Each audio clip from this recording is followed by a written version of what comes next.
बिस्मिल्लाहिर्रहमानिर्रहीम। अस्सलाम वालेकुम फ्रेंड्स, अली इन्फॉर्मेशन टीवी में खुशामदीद।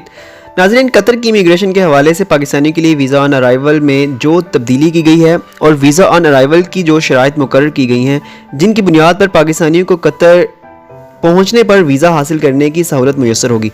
इन शराइत के बारे में जानने के लिए आपको मुकम्मल वीडियो देखना होगा ताकि आप किसी भी बात से बेखबर न रह जाएँ और कतर एयरपोर्ट पर आपको किसी परेशानी का सामना नहीं करना पड़े। नाज़रीन, कोविड की सूरत हाल से पहले पाकिस्तानी पासपोर्ट पर कतर में 30 दिन के लिए वीज़ा फ्री एंट्री थी और कोविड की मौजूदा सूरत हाल के पेश नज़र तमाम ममालिक संगीन सूरत हाल से बचने के लिए पॉलिसियाँ बना रहे हैं।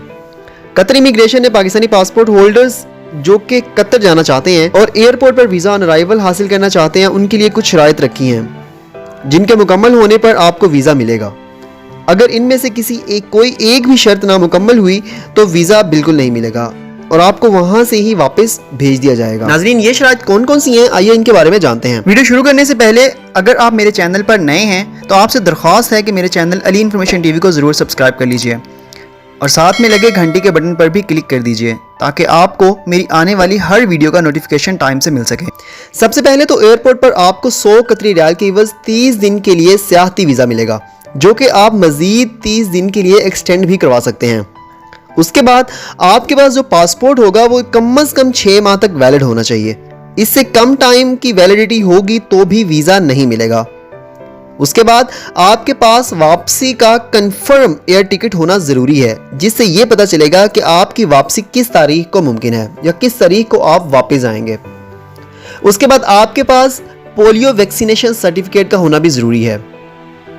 उसके बाद जितने दिन आपने कतर में रुकना है, इतने दिन के लिए कंफर्म होटल रिजर्वेशन होना भी आपके पास जरूरी है। मिनिस्ट्री ऑफ पब्लिक हेल्थ की मंजूर करदा वैक्सीन दोनों डोज लगवाई हों और आखिरी डोज को कम से कम 14 दिन का अरसा गुजर चुका हो। अगर आखिरी डोज आपने सफर करने से 10 से 12 दिन पहले लगवाई है तो भी आपको वीज़ा नहीं मिलेगा। कम से कम 14 दिन के बाद आपने सफ़र शुरू करना है। इसके बाद आपके पास कोरोना टेस्ट की नेगेटिव रिपोर्ट होना भी ज़रूरी है, जो कि कतर एयरपोर्ट पर पहुंचने से पहले 48 घंटे के अंदर अंदर ली गई हो। रिपोर्ट लेने के 48 घंटे ख़त्म होने से पहले कतर एयरपोर्ट पर पहुंचना लाजमी है। 48 घंटे ताख़ीर होगी तो वीज़ा नहीं मिलेगा। सफ़र करने से पहले आपने मिनिस्ट्री ऑफ पब्लिक हेल्थ से अप्रूवल लेने के लिए एहतिराज प्लेटफॉर्म पर अपनी ऑनलाइन रजिस्ट्रेशन करवानी होगी, जिसकी वेबसाइट मैं आपको डिस्क्रिप्शन में भी दे दूंगा और आपको स्क्रीन पर भी नजर आ रही है। और लास्ट में कतर के लिए जो अप्रूव्ड वैक्सीन है उनमें फाइजर,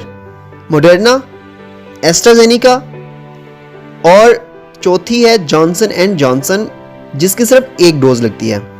फाइजर, मॉडर्ना और एस्ट्राजेनेका इनकी 2-2 डोजेज लगती हैं और ये लाजमी है। अगर आप वैक्सीनेशन नहीं करवाएंगे तो आप ट्रैवल नहीं कर सकते।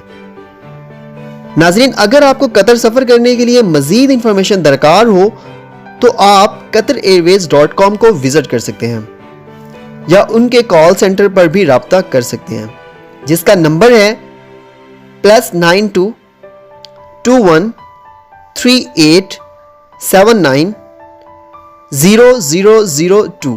अगर आपको वीडियो अच्छी लगी हो और जो लोग कतर सफ़र करना चाहते हो उन तक ये वीडियो भी आप शेयर कर सकते हैं ताकि उनका भी फ़ायदा हो। Thanks for watching. अल्लाह हाफिज़।